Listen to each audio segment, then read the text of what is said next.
Welcome to Live for Lock right here on Awesemo.com. I am Jason Floyd. Of course, as always, I am joined by the Fire Pete Rogers Jr. as we are here to break down tonight's UFC Vegas number 24, going to be headlined by Robert Whittaker and Kelvin Gastelum, matchup that was supposed to take place there in early 2019 for the undisputed middleweight title. It did not happen. And of course, Kelvin Gastelum has not fought for the undisputed middleweight title to this point, so we're here to break this one down for you. Of course, you know the drill. Be sure to start lining up those questions there in the YouTube chat. Also, you can do that in our premium Slack channel as well. Of course, appreciate everyone here on a Saturday afternoon. Of course, be sure to head over to Awesemo.com. Free content of the day is MMA Top Fighters tool, so you got to check out that. It's a great tool to use, to utilize as you are developing your lives here today for UFC Vegas number 24. We know the president of the Alexander Romanov fan club is here. How you doing, Pete? What's up? What's going on, everybody? Thanks for joining us today. Some exciting fights. I'm excited for the card. I just think overall it's going to be an exciting night of combat sports, if you will. I think there's going to be, tons of excitement from the UFC, last night's Bellator, and even to this celebrity boxing match, if you will.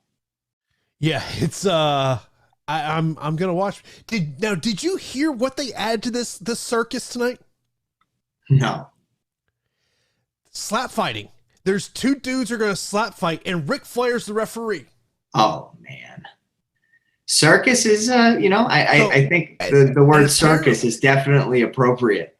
And apparently, on Fight later this year, they're going to have the slap fighting championships. Damn. I used to be the slap box champ at my high school and middle school, so I might have to sign up for that. But man. I'm sure you have seen that on your Facebook timeline.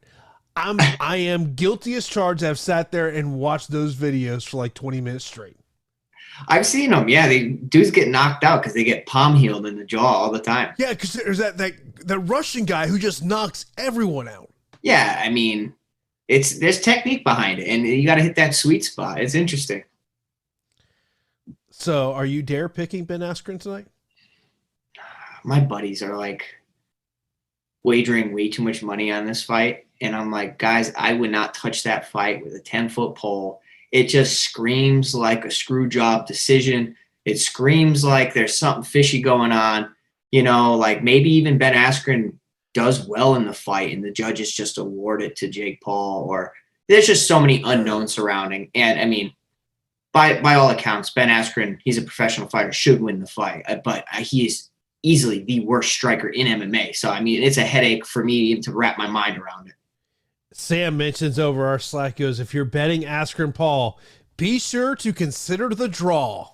Yeah, no, exactly. And, it's not a smart investment to wager any money on that. I know some people are taking some firm stands, but, a screw job decision will probably happen. Look, I get why you put this thing on pay-per-view. Yeah. But I feel like if this thing was on ABC, Fox, CBS, over network air television, I think it would draw a massive number. Oh, 100%. I mean, it is bringing attention to the sport of combat sports and boxing and all that. So I guess it's beneficial in a way. But man, I mean, there's an audience that enjoys that entertainment fighting. And, I'm a purist. So not really for me. Ben Askren with the straight up dad bod though. Yeah. My buddy's like, dude, he has the same physique as I do. And he's going to go out there. He's going to put him away. I'm like, man, he could. Why do you think people love Roy Nelson so much? Because they can relate to him. They're like, I look like Roy Nelson. Yeah, exactly. But of course, we're here to talk UFC Vegas number 24. Of course, be sure if you are not subscribed to Awesemo right here on YouTube, do us a favor, hit that subscribe button, hit that notification bell. We got a ton of great programming each and every day for you, so keep it locked here. Of course, co-player tonight at 6 p.m. each time. It will be NBA Deeper Dive as Spags and Alex will help get you ready for tonight's NBA slate of action. But let's get right into roster construction. And when I was building some lineups today, one of the things that I really noticed when I first started hand building lineups is when I wanted to put Tony Gravely and Al Hassan in the same lineup, Mm-hmm. I found myself really fighting. You know, Munoz is going to be a core underdog play for me today, but I really did find myself ultimately getting to a lot of Kelvin Gastelum just because it fit for roster construction. Yeah, it's a great point, Jason. And for me, like I really like Gravely. I really like Al Hassan, which kind of left me pivoting from Robert Whittaker. And I'm like, man, I know it's a 5-round fight, and he's the main event, and I want to get Robert Whittaker in my lineups. It's just like my fear of the fight going the distance, it mainly being on the feet, maybe not producing as well as it should, or in comparison to the rest of the card. And then when you roster 9,000 options, you are left with, you know, say you put Munoz in there, because I really like Munoz. He's like my underdog of the day. You like him a lot as well. Then you're really like dumpster diving at the bottom to try to figure out, like, are you going to put Jessica Penne in there, or are you going to spend $100 more and put Kelvin Gastelum in there, even if you don't really like him in the matchup? Yeah, I mean, you could take a shot at Jacob Malkoun at 6,900, but underneath 7,500, I should say underneath 7,400, because Juan Espino's an attractive, low salary fighter. It's kind of ugly down there, Jason. Yeah, no, it is down there. If you look at our top fighters tool over at Awesemo.com and just looking at Al Hassan, a 46% chance to be in the top 6. We were talking about that before the show, of just kind of, the ceiling for Al Hassan, because you're expecting, if Al Hassan wins the fight, it is going to be in the first round. I would say within the first 7 or 8 minutes of the fight. And when I was doing some office hours earlier today in our Slack channel, someone asked about, Robert Whittaker and, what can he score on DraftKings? And I said, here's, and you paint the picture. The concern you have with Robert Whittaker is that it's a stand-up fight. There's no takedowns. There's no knockdowns. And he might be in that, the ceiling may be 90 points. Yeah, I mean, I think it's hard to say, because he could go out there and overperform in there, maybe mixing some takedowns, throw Kelvin Gastelum off. And I know that a lot of people say, well, Kelvin Gastelum has a wrestling advantage. Well, on paper he should, but it's a fight. Anything can happen, especially with the variety of attacks that Robert Whittaker has at his disposal. It opens up a lot of things where Kelvin's worried about the hands, the feet, everything, and maybe some takedowns or some trips against the cage can actually happen. But I would say that 85 to 95 is probably what you're going to get out of Robert Whittaker, which, does that pay off? Will have to depend on the rest of the fights. And, when you're dumpster diving, you're really looking at those low 7K options, just naturally Kelvin Gastelum's going to fit into your lineups. And Smoking in chat is talking about how, maybe we don't know who Dakota Bush is. I don't hate Dakota Bush, and I think that he's an interesting GPP play because he does have some finishes on his resume. The problem is, he's going up against Austin Hubbard, who has been relatively underwhelming in the UFC. But if you look at his run in the UFC, Jason, he's fought wrestlers and grapplers back to back to back to back to back. I mean, Dabi Hamos, Marco Madsen, Max Roshkoff, if you want to call it that, Joe Selecki. So what his UFC tenure has really provided is experience in how to deal with wrestlers, grapplers, guys that are going to try to take him down. You combine that with the team that he trains with at Team Elevation and all his training partners. I mean, like, he should be able to defend and perform well against Dakota Bush. But I think Bush is a fine piece to sprinkle in for sure. I'm very familiar with Dakota Bush. I've actually interviewed Dakota multiple times over the past couple of years. He is a wrestler. Plain and simple. He is a wrestler. I think if you are playing over on the FanDuel side tonight, potentially Austin Hubbard, I think, is a little bit of under the radar. He is a guy that on DraftKings I did want to get to a little more, just because of what we're seeing in terms of ownership for Austin Hubbard. To get him in his lineup could be a guy that ultimately ends up being optimal, just because of those top 9,000 options. I mean, as much as I love how Al Hassan in this spot at 9,400, the concern is what happens if he doesn't go out there and get 100+ points. That's where then all of a sudden at that price point, if he's not in that 100, 110, 115 point range, he may not be optimal. Yeah, so I do have concerns with Al Al-Hassan. And the reason I have concerns is obviously because he's coming off a surprising knockout defeat to Chaos Williams, right? Like, Chaos Williams possesses insane power, and he landed a beautiful shot and knocked out Al-Hassan really, really bad. So you always have to pause when a fighter's returning from a knockout like that, because you don't know how they're going to recover. Are they healed from it? I would imagine that he is healed from it. I mean, it happened in November of 2020. That's a little bit from, around 6 months. I'm okay with that. That's like a decent time frame. But it's more of a mental check than anything. Like, I want to know how mentally he is going into a fight. He's taken big shots in the past. He's been in some wars. He's also, knocked out a ton of people. Sabah Hamasi twice, Nico Price. In the Munir Lazzez fight, it's an interesting fight to kind of look at, because I feel like Jacob Malkoun should try to implement a similar strategy if he wants to defeat Al-Hassan. Tire him out, put him, try to cover up from that massive power, engage in the clinch, dirty box, mix in some takedowns, because Al-Hassan's takedown defense has been a little shady at times. But, it's more of Al-Hassan maybe coming out a little too cautious and being careful because he doesn't want to get, knocked out in his return fight in the UFC, and then turning it on rounds 2 and 3 and getting a finish, which really doesn't result in a ton of points at that 9,400 salary. Now, we talk about fighters that we're going to have the highest exposure on. So let's, for me, it was Tony Gravely. I'm at 60%. I like Tony Gravely a lot. I really do like Tony Gravely a lot. I think, like, because I've seen Tony Gravely fight, I know what he's about. I know who he trains with.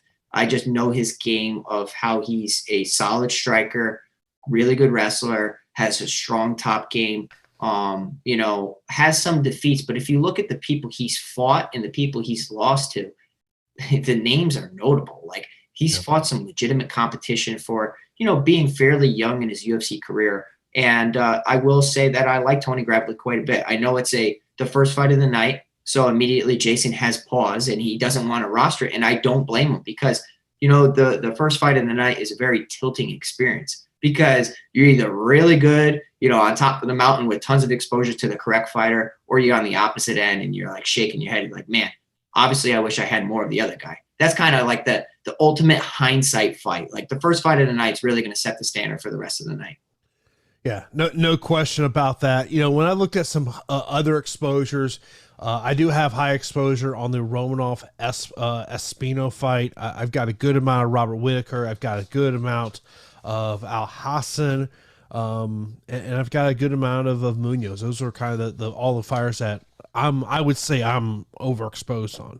Yeah, so if I'm glancing at the card, right, I really have a ton of Tony Gravely.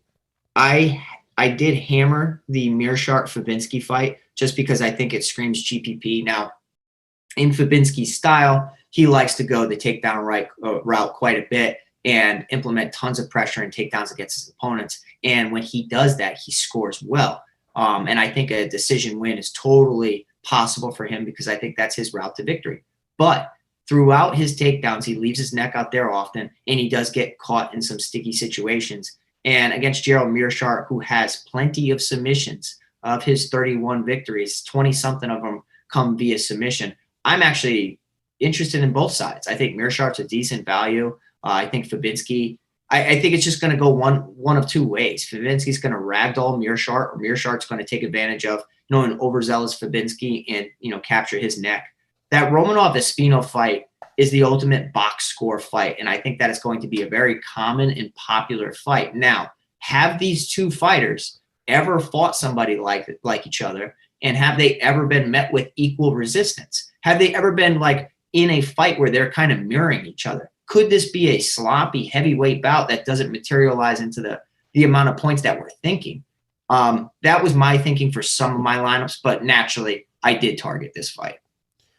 Mentioned about Fabinski in this question that we got in Slack says, what do you think of playing more Fabinski as a pivot from Gravely exposure, considering grappling scores on DK? Could he put up a similar score if he finds success? I don't know why you can't do both, right? Like, why can't you have Fabinski and why can't you have Tony Gravely? I mean, the salary discrepancy is pretty large. Who are the other, fighters that you're rostering? I just feel like I wanted to combine Fabinski or Mearshart with Gravely a decent amount. Yeah, no, I'm with you on that one. In terms of value and punt plays, as I looked at that under 7,500, Munoz is someone that we have talked a lot about, but when you look at the other options below that, so we got Kelvin Gastelum, Justine Kish, Juan Espino, Jessica Penne, Dakota Bush, and Anthony Burchak. There's not a lot down there that you sit there and go, man, I want to take some chances on these. I think potentially, if she can get the takedown, Jessica Penne could be an interesting play, but I do like Godinez in that spot just because of her boxing. Yeah, I do like Godinez as well, but I mean, like, naturally, we have to look at Jessica Penne's career. Yeah, she's been absent for quite some time, but she has fought UFC caliber competition before. We know what to expect. Sometimes it's ugly, but we know that she has, let's give her some credit. She does have a decent and strong ground game. So like her jiu-jitsu is decent. She's fought Michelle Waterson. Randa Marcos has a nice victory over Randa Marcos, landed 4 takedowns, 39 significant strikes. I think she needs to try to control Godinez here. She needs to try to have like 6 minutes worth of control time. Obviously, that's a tough task. And if you're rostering Jessica Penne, you're banking on an underdog coming through with a greasy decision or just a close fight. I did roster her in some just because I wanted to pivot away from that natural 7,100 Kelvin Gastelum selection. We talked about Espino. We talked about Bush against Hubbard. Justine Kish, kind of a fighter that maybe I'll let everybody else chase. Do you have any interest in Justine Kish? Because to be honest, like I think Tracy Cortez is pretty talented.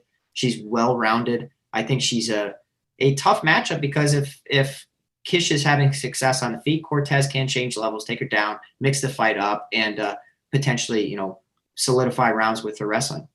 I may or may not have unchecked her. Ooh, man, you're pulling a Pete. You're unchecking people. I will admittedly say I did not use Cruncher today. Today I felt like let's just do some hand building. I wanted to check out some hand building. Obviously, I took some chances on some people. We have to talk about Malkoun against Al Hassan. Like, there's tons of question marks surrounding Al Hassan, more question marks surrounding Malkoun, right? Like, yeah, we hear about him just being the jiu-jitsu coach for Robert Whittaker. If you look into some training footage, the guy does have some decent hands. So I will say offensively he can strike. Defensively, he didn't really show me much in that 18-second defeat to Phil Hawes. But if he's able to immediately get to the takedowns against Al Hassan, you could be looking he could win a fight at 6,900. I really don't have much interest in Burchak. I know that he has some nice UFC wins, but I really believe in Tony Gravely. Of course, you see it right there at the bottom of the screen. We do got a promo going on for next week's UFC 261. Get a month of Awesemo Plus MMA for 50% off. That is $14.98 for 30 days of Awesemo Plus MMA. Gives you access to the top fighters projections, the ownership projections, the UFC pro plays, and much more. So check that out right now. Take advantage of that. You got to use the promo UFC 261. Get 50% off your first month of Awesemo Plus MMA. As great stuff that we have over there to check out there. Great promo we got going on. It does expire next Saturday, April the 24th. Now, looking at some betting lines, looking at some props. Of course, people could go over to Awesemo.com. They can see the heater, which Pete put his 3 plays, which, by the way, were Al Hassan, TKO KO, -155, Munoz, +130, Mearshart via submission, +200. If you wanted to tail Pete on that and make that a parlay, payout would be +1144. I'll mention some other ones. I mentioned on the strategy show that Malkoun via submission was 2,100 on Thursday. That has been dropped down to +1150. 3 other ones I'll mention. The under 2.5 rounds are Romanov Espino -165. Godinez wins round 3 +1525. And Tony Gravely wins by decision +205. Yeah, you've been prop betting hunting, and I like it. I like mixing it up sometimes. I'm interested to see the co-main event, right? Like we can touch on the weigh-ins a little bit, but the co-main event where Jeremy Stephens just completely shoved Jakar Close across the the stage was interesting. Obviously Jeremy Stephens knows that his back's against the wall, but I feel like he has more of a leash than a lot of fighters because of his UFC tenure, his resume. I mean, he's lost 4 fights in a row, but listen to the names: Jose Aldo, Zabit, Yair Rodriguez, Calvin Kattar. I mean, come on, what are we talking about? Those are like some of the top of the division. I'm interested in that fight, right? Like, I am interested to see how does Jakar handle a guy like Jeremy Stephens with his power. Also, Jeremy coming off a knockout defeat as well. So I am excited about the co-main event, and I think naturally a lot of people will be selecting Close as an underdog. Let's get right into the listener questions. Do want to start over in Slack, asking for us to talk a little Super Draft. So I was on Super Draft earlier today. The only fight that was not on Super Draft was Austin Hubbard versus Dakota Bush. When I'm thinking about champion plays over there, Robert Whittaker at a 1.6 multiplier is interesting. Even Kelvin Gastelum, we can pull the upset at 2.25 times there as champion. Gravely's only a 1.5 as champion. That's the same thing with Al Hassan as well. Looking at some other ones, I think you got to look at Jeremy Stephens. 1.25 multiplier, I think, is interesting. Or if you want to put him as a champion, he's at 1.9. Other ones that, I would look at as well.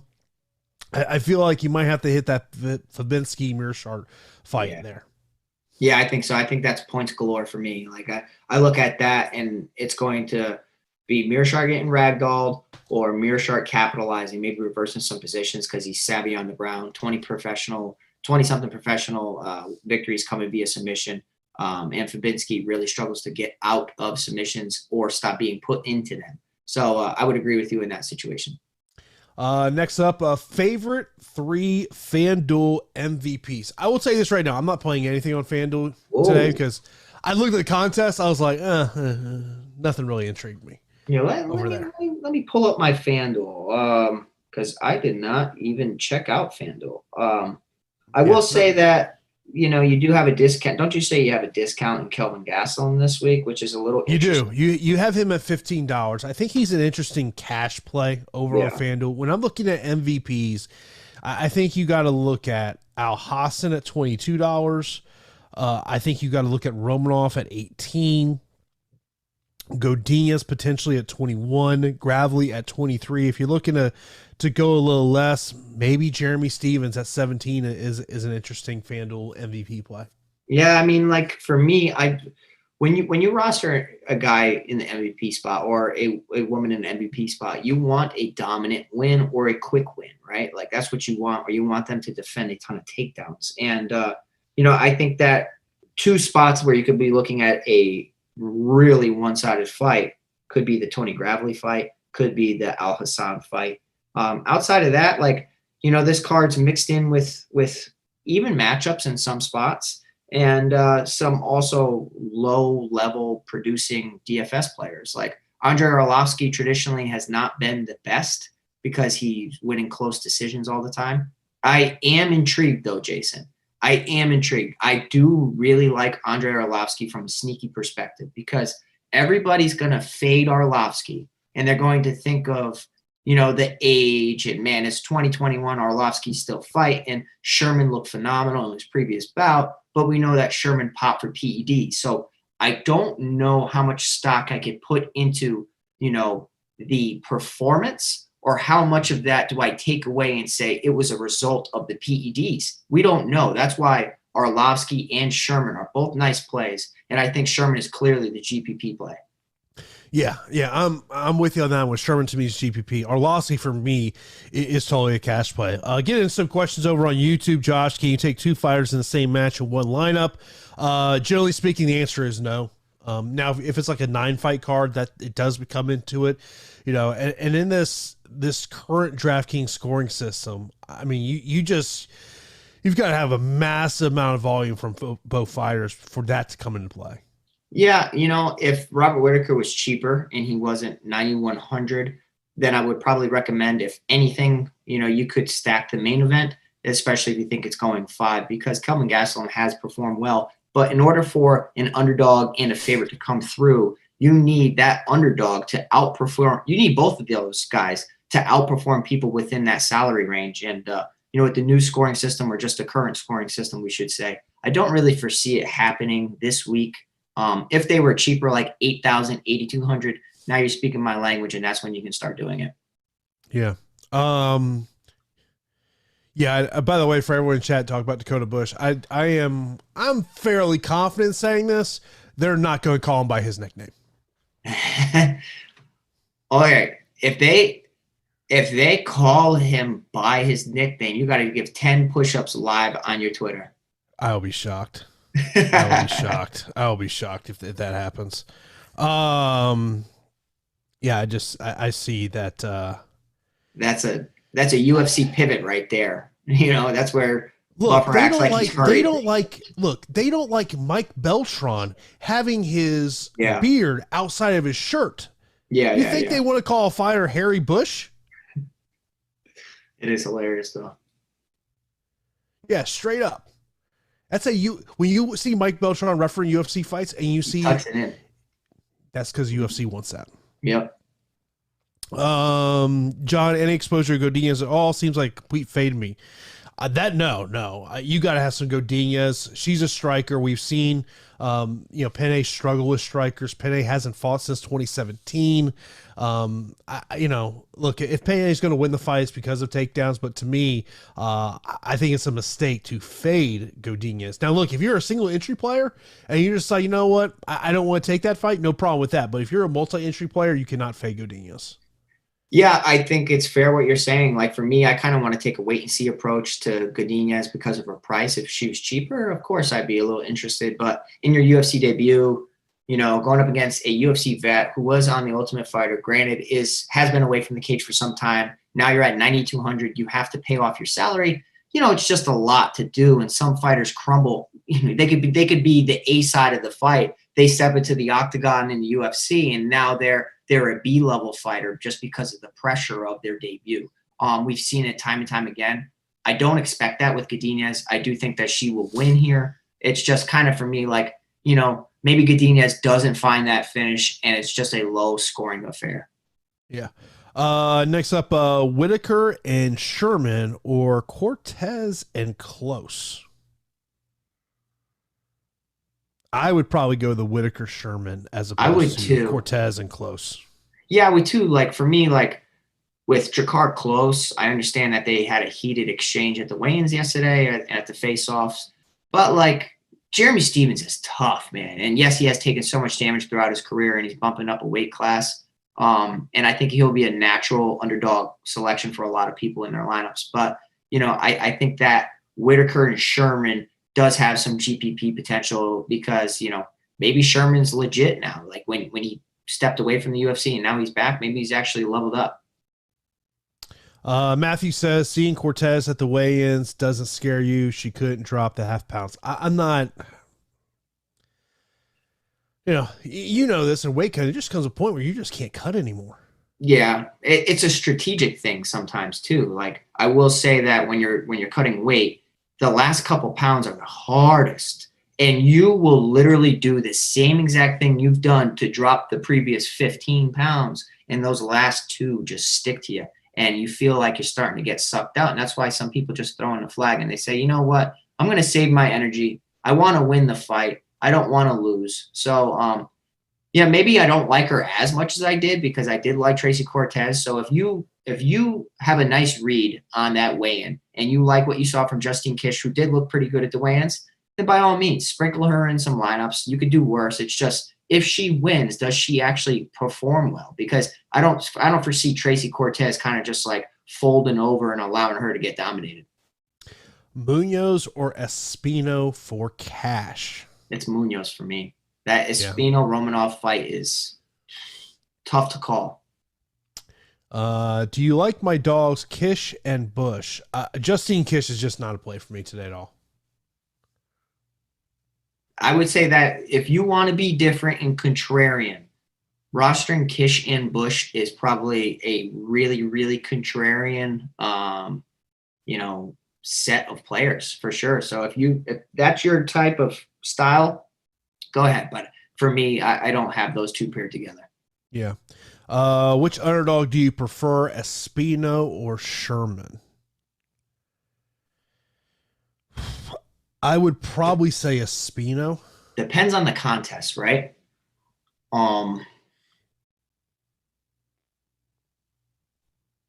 That is a tough question. And that's why our listeners are the best, Jason. I mean, we have 250 people in here right now checking us out. Guys, if you could just hit that like button for us, we really appreciate it. Help us get to 100 likes today. But if you look at Romanov, right? Romanov hasn't really been tested outside of round one so much. He has a lot of round one finishes, so that's great. But if he does not find the finish in round one, we did see he looked a little fatigued. Not a little. He looked fatigued in the Rogerio de Lima fight and even in the Roque Martinez fight. So a guy that can test him in the grappling, Juan Espino definitely has my attention.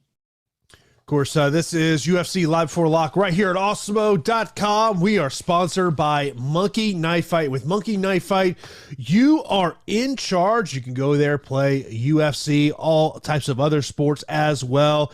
And Monkey Knife Fight has upped their instant first match deposit when you sign up using the promo code Awesemo. It is now up to $100. So check that out, monkeyknifefight.com. And one of the more or less prop bets that I saw over at Monkey Knife Fight today, Pete, I want to bring up to you more or less significant strikes. Romanov, 26.5. Let's start with that side first.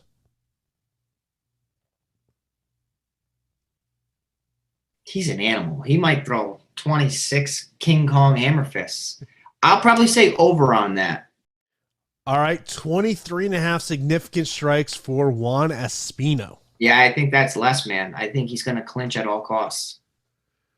Yeah, that's one of those tough days when you're playing over a Monkey Knife Fight. You just got to kind of look at who you think's going to, obviously in a stand-up position, because, once you go to the ground, if that fight mix score doesn't give you the significant strikes, it's going to hurt you. So be sure to check out Monkey Knife Fight and be sure to use that promo code Awesemo. Of course, if you do have any questions, start lining those up in chat.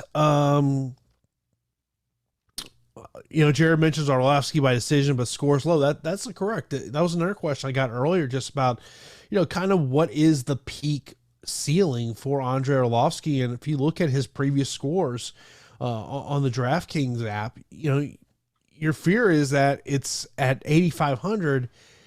Can he get you 70 points in a decision? The answer is probably no. Can Arlovsky get a finish over Chase Sherman?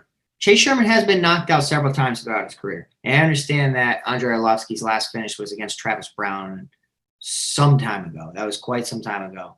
But Sherman has been TKO'd by Alex Nicholson, Walt Harris, Shamil Abdurakhimov, Augusto Sakai. So, Sherman's tough. I just want to know, did he take PEDs because he doesn't really believe in himself? And that's kind of what, if he gets chin checked early, does he shut down against Andre Arlovsky? Or Arlovsky's been training with some high-level competition and high-level training partners for quite some time.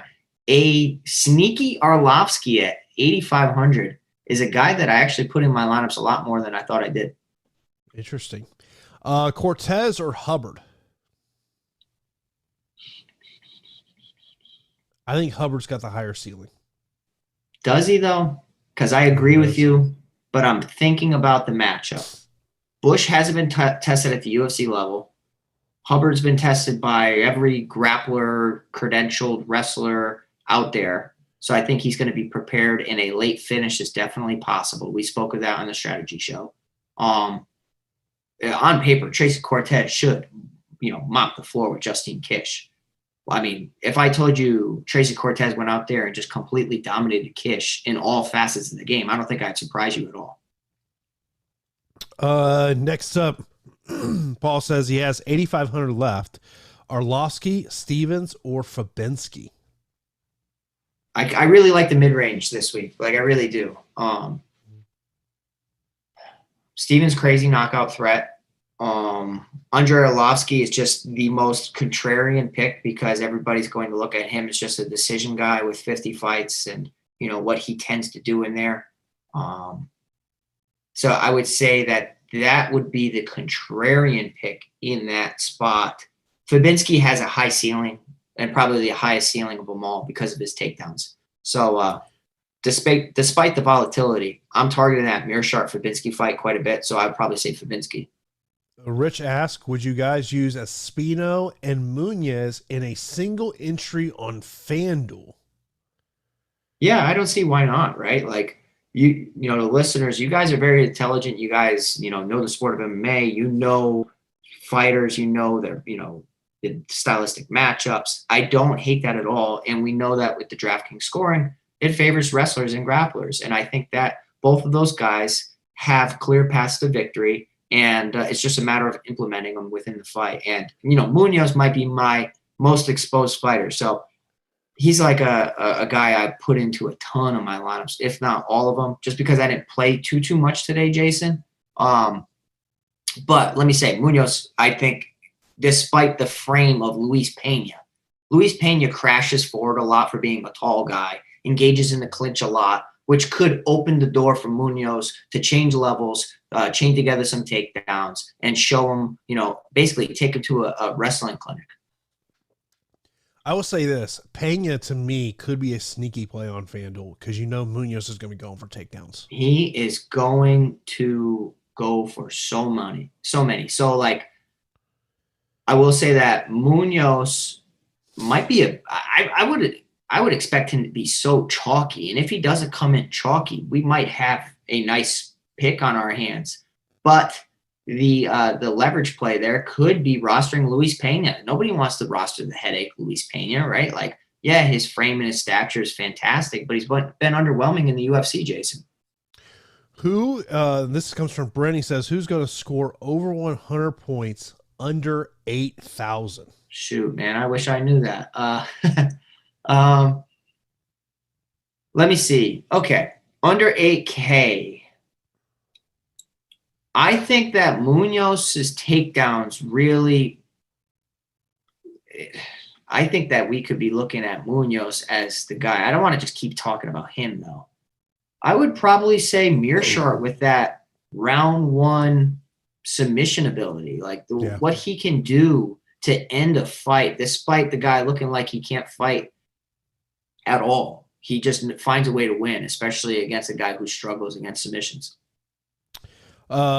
See here. Someone asked what time the start of Robert Whittaker. That fight will probably go off a little after midnight Eastern time. Do you know when the Askren fight is going on? Because I definitely don't want to I want to be watching the UFC fight, but I know my phone's going to be blowing up from all these buffoons texting me about Jake Paul and Ben Askren. My guess would be sometime 11:30 probably. Okay. I'm guessing. Okay. I figured. You're going to watch it. You are. I ain't going to support it. There's no way. Yeah. Who would you rather fade, Gravely or Al Hassan? It's a great question. Okay, so let's view them, right? Al Hassan, crazy knockout guy, fatigues. Gravely, a guy who can dominate, but probably going to go the distance. I'm overexposed to Gravely today, and I know it's the first fight of the night, but I really like the kid. The thing on Al Hassan is if he can get a finish in the first 60 seconds, you're talking about a score of 120. 100%. I mean, and what happens if he gets a couple knockdowns, Yeah, I mean, let's just think about it. If he gets a finish in the first round, there's 90. Let's say it's under 60 seconds. There's 25? Then 10 for a knockdown. Yeah. Yeah. No. Where Gravely is going to have to work hard to get to 120 points. That is true. But if he gets, let's say 3-4 takedowns, a late finish via TKO, I am. We have Ian McCarthy in chat asking about, am I worried with Gravely having 5 submission losses out of his 6 total? he's shown the ability to give up his back versus a 10th planet guy. Definitely concerns there, right? Like you saw it in the Brett Johns fight. We've seen it in his previous losses. But if you look at the people he's lost to, highly touted people, highly credentialed people. So you can't really like hang your head at those losses. I just think the top game could be too much against a guy that might want to play jits too much, especially if he can avoid having his back taken. Next up, David says, hey, Pete, is this too much chalk for a GPP on DraftKings? Sherman, Alhassan, Romanov, Close, Kish, and Hubbard. No, I don't think there's much chalk in that lineup at all, right? Like you're talking about Sherman, Kish. I don't think Kish will be that chalky. If she is, that would be very surprising. And I'd probably look in the other direction at Tracy Cortez. Maybe she's not getting enough attention. But, that doesn't seem like a really chalky lineup. Sounds like a nice GPP. Let's see here. Stevens or Close. I prefer Jeremy Stevens in that fight. I like Stevens too. I like the leg kicks. I like the takedowns in his back pocket. I like who he's fought. Yeah. I mean, it's, with Carl Close, and I said this on the strategy show, I think he just has to stay away from getting into a brawl. Yeah, I mean, good luck with Jeremy Stevens, right? Like, even Calvin Kattar's got into a brawl at times during that fight. And, Calvin Kattar's nose was busted up. And, people were debating if he was going to beat Jeremy Stevens. That's how good Jeremy Stevens is and the power he possesses. Yeah, I mean, the one thing about Jeremy Stevens is now being at 155, no longer cutting to get to 145. You got to imagine that's going to help out a lot there as well. And obviously he's trying to turn his career around a little bit here. Who's a fighter we're not talking about? Who are we not talking about, Jason? Okay. Well, it's probably Anthony Burchak, right, at 6,800. Anytime you have these 6,000 fighters, you have to take a look at them and kind of glance at their records and see what they've done. I mean, 22 professional fights for Anthony Burchak. And, maybe you're not a big Tony Gravely guy, and that's okay. Like, you don't have to agree with all my picks. You don't have to agree with any of them. You don't have to agree with Jason at all. But it's good to kind of just discuss the ins and outs of the fights, the pros and cons of each matchup. And Anthony Burchak, he has some notable wins. I mean, the guy knocked out Joe Soto, who actually was really talented. And, you probably know Anthony Burchak for getting highlight reel KO'd against Thomas Almeida. But on the ground, he is legit, finds his way to the back, takes a lot of people's backs. But, I mean, he's been finished via punches several times and even submitted. So, with a guy with all this experience, coming from 10th planet, my only concern would be him just trying to play jiu-jitsu a little too much against a guy with good slams, good elbows, and good ground and pound. I know a lot of people talk about Dakota Bush, and one of the things about Dakota Bush is the best win that he has on his record. When you look at the best opponents he's fought, he's lost those fights. And so I think that, and also coming in here on short notice, and kudos to him, taking his fight on weak notice and made weight. But when you look at who he's beaten, who he's lost to, his best, the opponents that are best on his resume are fights that he was unable to win. Yeah, I like looking at that, but I don't at the same time, because I know that I've lost fights I should have won clearly. And I know that the MMA math doesn't work. I'm not saying that you're saying MMA math at all, but just because he's lost to these talented fighters doesn't mean he can't go out there and have an excellent performance against Austin Hubbard. I just think it's not the likely outcome. Yeah. Mentioned says, if Gastelum wins, will he be the best underdog in that range? No question. Yeah. I mean, he's probably going to be a very solid underdog. I mean, at 7,100, probably tons of, how does he win the fight, right, Jason? He's not going to win the fight by just staring at him. He's going to have to do something. And with 5 rounds to work, maybe, right? He has 5 rounds to work with. He's going to have to either accumulate strikes, takedowns, or something. Yeah. Of course, if you do want to make a bet on the fight and you want to check out the odds, you got to go over to oddshopper.awesemo.com. And one of the things you want to check out there is the prop bets. And I would check out the prop bets on that main event of Kevin Gastelum and Robert Whittaker. As I think it's one of these fights that obviously if you look by the decision, that's where it's going to be. But even if you want to take Kelvin Gastelum by decision, plus 550 is the best line out there. So I think that's something you got to check out there. Of course, OddsShopper is great for that, as you can price the odds and figure out where you want to place your bet.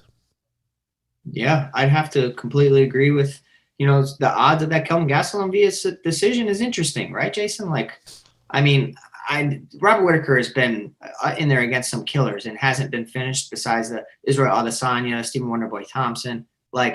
I think a Kelvin Gastelum decision is probably a nice bet to look at.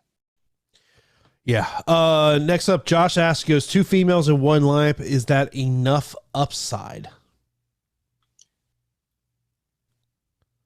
I think it depends on which females you're looking to put in your lineup. Yeah. I think it's, if you want to have Cortez and Godinez, I think that it's going to help you separate the field, because I just don't know if that's going to be a very popular combination. Yeah, I don't think it's a popular combination. I'd probably stick to 1. I wouldn't be mad at you if you rostered both of them, but I do think Lupita Godinez of women's MMA. Yeah, women's MMA goes the distance more often than not, but we have to remember that armbars from guard happen a ton.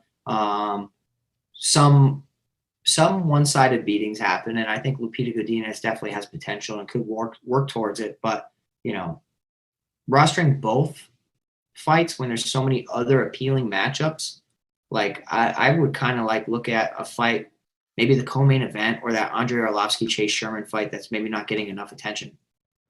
Yeah, when I think of, I would probably say the fight that I have the least amount of exposure on is Cortez and Quiche. It's just a fight that I kind of feel like it's got 15-minute decision written on it. I think Arlovsky Sherman, especially if Arlovsky wins, I think it's got 15-minute decision written all over it as well. You ready for this? All right. I think Arlovsky finishes Sherman today.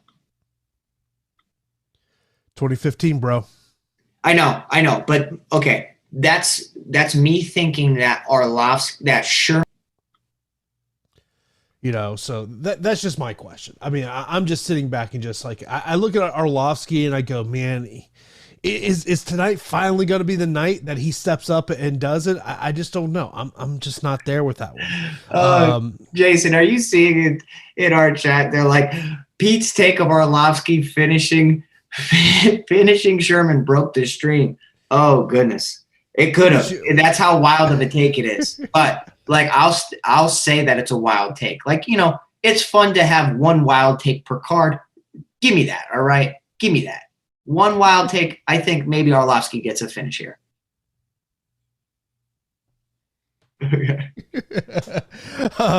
That's our producer Tyler there in the background there. I can see him freaking out a little bit backstage there. I can see him kind of going, giving that computer screen a look of what's going on here. Ricky says, he goes, I remember Hubbard looking incredibly unathletic, slow in the Roshkov fight, and I didn't watch his last fight. Do you guys feel like that's accurate, or am I remembering wrong? Okay, well, Max Roshkov is a guy that, yeah, he quit on the stool, but the kid has strong grappling credentials. But Hubbard persevered, and was able to, just show off his toughness. And I understand that maybe he didn't get whatever you think, a strong finish over him. But whenever you're able to make a guy quit, that means something too. Your presence is intimidating in the octagon, and maybe it goes, we have to give some credit to Hubbard. There's a reason why Max Roshkov quit. It's not like he just went in there and, just tried a couple things. He tried those several attempts and several things in the fight. Hubbard's defense was strong and good in moments, which really deteriorated that Max Roshkov confidence. So, let's give Hubbard some credit, man. He's fought some really tough fighters in the UFC. And Max has not fought since then. I don't think he will either. I don't think he will. Just shows. Don't let your management rush you to the UFC. I'm just telling you.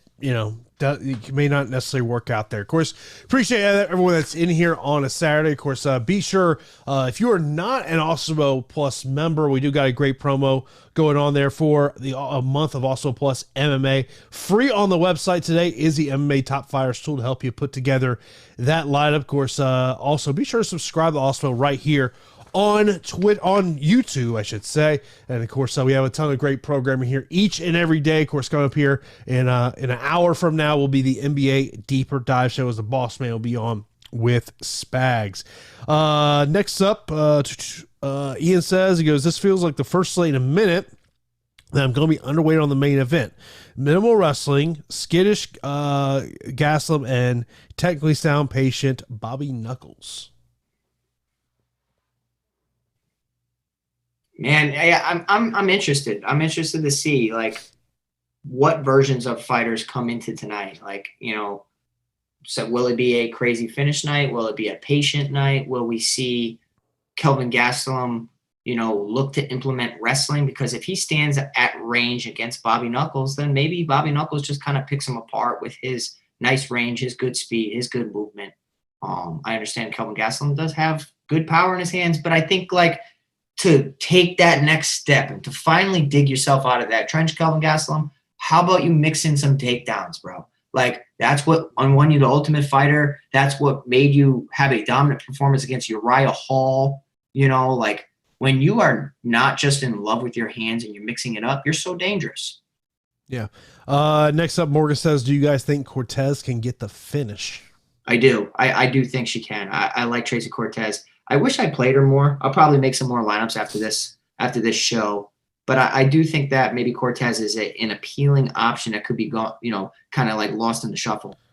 Pete, why do people want to fight you in YouTube chat? This like happens every week. I think it's like, that love, like they say it to me because they know I could take a joke, and I'm cool with it. Like Zony's my boy. Like he's like, let's call up Triller, let's make some money. Zony, if we could make that money, we'll win 100%. I would be down. Like, yeah, I would totally do that.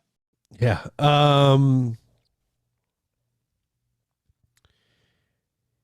Romanov and Espino, a must-have. I don't think it's a must-have, but I think you need high exposure on the fight. What's crazy is everybody's gonna have that mindset, and 90% of the time it's right? Like usually chalk, when people understand that, high-owned fighters are typically the best plays on the slate. Typically, sometimes, there are some fighters or players that are going over-owned for absolutely no reason. People are seeing things, and people will be rostering that Romanov-Espino fight. If you want to zig while everybody else zags, avoid the fight. Hope for a sluggish heavyweight bout. Hope for them to lean on each other and kind of just catch each other's breath, toss each other around, and just hope for that to go the distance and really test each other's cardio. What's your favorite pick under 7,500? My favorite pick, if we're not including Munoz, then it's got to be Gastelum, but that's like a real cop out because he's in the main event. He's talented. God, it's ugly down there. I'd have to say Espino. For those asking, Pete's a lightweight fighter. I am a lightweight now. I am no longer a featherweight. Look at all our chat wants to fight me or grapple me. Maybe we could do it for a charity or something. That would be cool. But guys, if you could hit that thumbs up, get us to 100 likes. Jason, I think we got we have a nice crew that enjoys talking about the fights, chopping it up before the fights. If you guys enjoy the show, reach out to Awesemo, let them know. We enjoy doing this. In terms of, we could put, Alex can be in your corner, and whoever you fight, we'll put EMAC. EMAC can be in the other corner. It'd be funny if, seeing me fight, I would much rather fight, again, for Bellator or CES. I would love to do some charity work where, I'm cornering, I'm taking a Joe into a pro or something like that. And then, training Alex. Maybe I'm going to train Alex to take down another DFS tout or something. That would be fun. By the way, Jerry, don't worry. I'm all good. I'm just trying to get over this cold I've had the past couple of days. Dakota Bush or Jessica Penne? Oh, Lord. Do you dare say Jessica Penne? Do you dare? How can we make a case for Jessica Penne? She trains with Angela Hill all the time. She has tons of UFC experience, besides Godinez. And that's about it, right? That's really it. What concerns me about Penne is the length of time that she's been away from active competition. That concerns me. Both fighters, if they're going to win, are going to use the grappling aspect of it.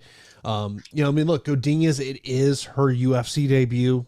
Whether she'll admit it or not, there's likely going to be UFC jitters in this one. But to me, it's about she's got to keep the fight on the feet. For Penne, it's about getting to the ground. I think with Dakota Bush, if I'm going to offer any concerns about Dakota Bush, it will be hey, you did take this fight on 1 week's notice. Is there a gas tank there if this fight hits the third round? Yeah. Okay. So let's kind of give some props to Jessica Penne real quick. It took 3 rounds for Joanna Jędrzejczyk to get rid of her, and it took 2 minutes and 56 seconds into the second round for Jessica Andrade to get rid of her. That's why I'm saying I'd be really, really impressed if Godinez got rid of Jessica Penne here. By the way, apparently Chad is just booking the Awesemo Fight Night card in chat. I'm with it. Like, I feel like Alex, I think we could do like a grappling Awesemo card. Grappling? Oh my God, that'd be so fun. We used to put on fights of all my buddies. This is like we used to do Friday night fights. All the buddies that had beef would do like 1 2-minute round against each other. Boy, those were the days. Yeah, I love our listeners. They're creating the card right for us. I'm cool with it, guys. Appreciate you guys. We've got good connections at Mohegan Sun. We'll call Mohegan and say we're going to do the Awesemo Fight Night grappling event. We'll fly everyone in. Yeah.